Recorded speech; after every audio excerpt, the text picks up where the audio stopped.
A quarta aplicação que nós vamos ver é regulação. O paper de referência é Barron e Myerson, 1982, regulando um monopolista com custos desconhecidos. O artigo foi publicado na Econométrica. Nós temos aqui o excerto, o abstract.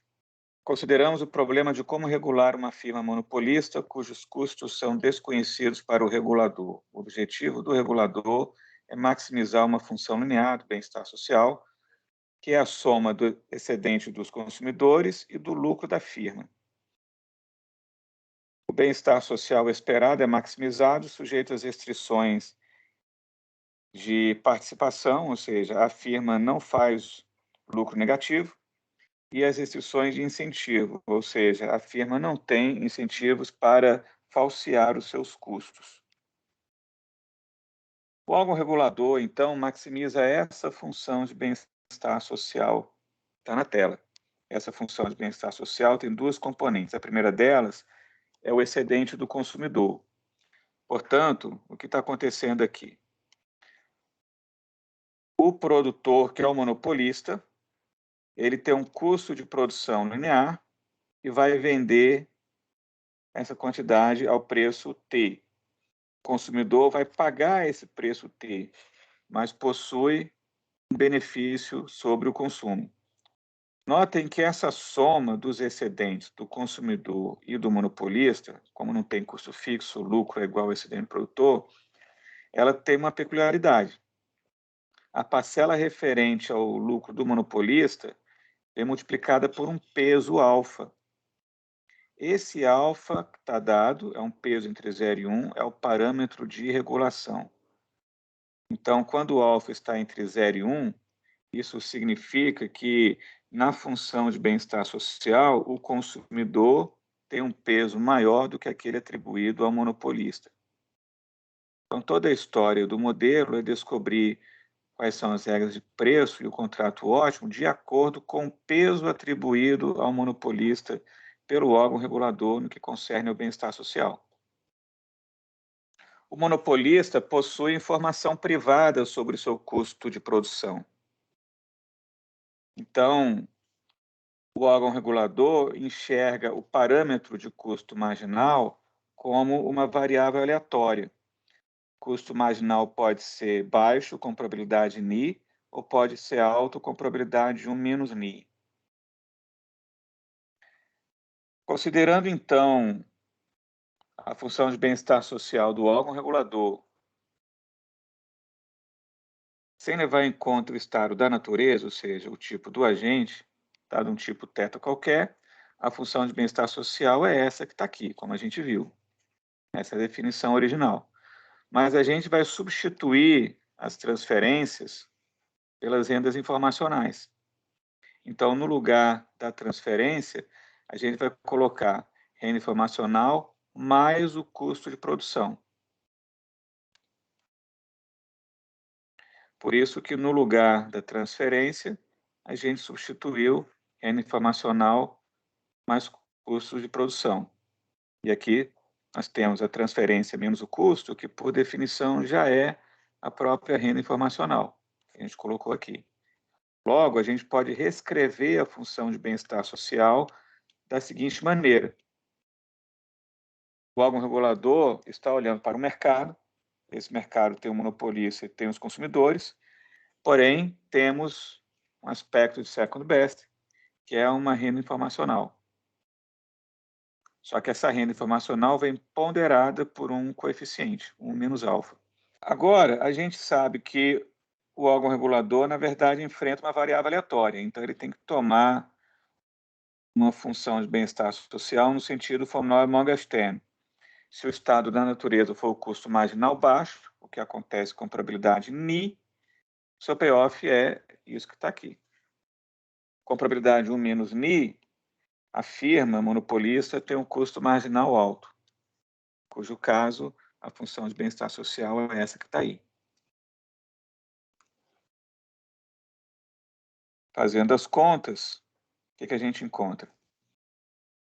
A função objetivo, então, é essa que está aqui em cima, porque o θ pode assumir um valor baixo ou um valor alto, com probabilidades ni e 1 menos ni. Portanto, a gente tem que tomar uma expressão a la von Neumann-Morgenstern. É essa função de bem-estar social, só que para cada tipo e com a respectiva probabilidade. Então, tem o bem-estar social esperado. O regulador quer maximizar esse bem-estar social esperado, sujeito às restrições de incentivo e de participação. A gente já sabe que nós só precisamos considerar a restrição de incentivo do tipo bom e de participação do tipo ruim na fronteira. Em termos das rendas informacionais, é o que a gente tem aqui na tela. Por isso, em vez de a gente escrever tudo aquilo de novo, para simplificar, a gente já veio direto ao ponto. A gente tem essas duas restrições aqui. O que a gente vai fazer? A gente vai substituir as rendas informacionais na parcela informacional. Porque quando a gente considera a função objetivo, nós temos um aspecto informacional que aparece nos dois termos, e quando a gente coloca para fora, fica o menos alfa, que é um fator constante, né, cefatório, e você extrai o quê? Ni vezes a renda informacional baixa, que aparece aqui, mais um menos Ni vezes a renda informacional alta. Então, nós temos a natureza de second best aí, a gente subtrai uma renda informacional. Porém, o termo que está sendo subtraído vem ponderado pelo coeficiente U menos alfa. O que a gente vai fazer é resolver esse problema, substituindo as restrições no aspecto informacional. Então, o que vai desaparecer é o barra em cima, porque é zero, e o barra embaixo a gente substitui por delta teta, que é barra em cima. E tudo vem multiplicado por 1 menos alfa, que aparece aqui. E por unir também, né? O problema, então, se transforma numa maximização simples, sem restrições, e com apenas duas variáveis, que são as quantidades. Derivando com relação à quantidade Q barra embaixo, que é do tipo bom, a quantidade Q barra embaixo aparece só nessa primeira parcela, derivando, a gente vai ter Ni vezes benefício marginal menos custo marginal, igual a zero. Portanto, o Ni, a regra de decisão é benefício marginal igual a custo marginal. Então, o órgão regulador vai prescrever que o monopolista produza a quantidade de first best, se o monopolista for o eficiente.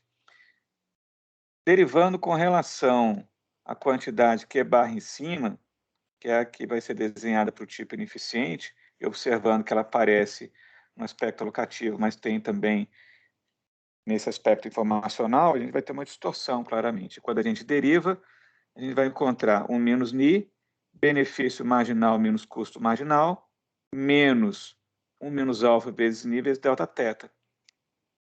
Isso aqui tem que ser igual a zero. Passando esse coeficiente para o lado direito da igualdade, dividido por 1 menos Ni. A gente vai ter benefício menos custo igual a 1 menos alfa vezes Ni dividido por 1 menos Ni vezes delta teta. E aí passa o custo marginal para o lado direito, a gente encontra uma regra de decisão que diz que o benefício marginal é igual ao custo marginal mais uma distorção. Então, é second best. Evidentemente, quando a gente faz o gráfico, isso fica mais claro. Vamos denotar a quantidade ótima para o tipo ineficiente, second best, com o subíndice alfa, para identificar que essa quantidade depende do valor alfa escolhido, ou seja, do peso atribuído ao monopolista no bem-estar social. Voltando à expressão da função de bem-estar social no estado da natureza θ, vemos que 1 menos alfa é o grau de importância da renda informacional do monopolista. Se alfa é igual a 1, então U não é mais importante, isto é, não é mais custosa e o regulador implementa o first best.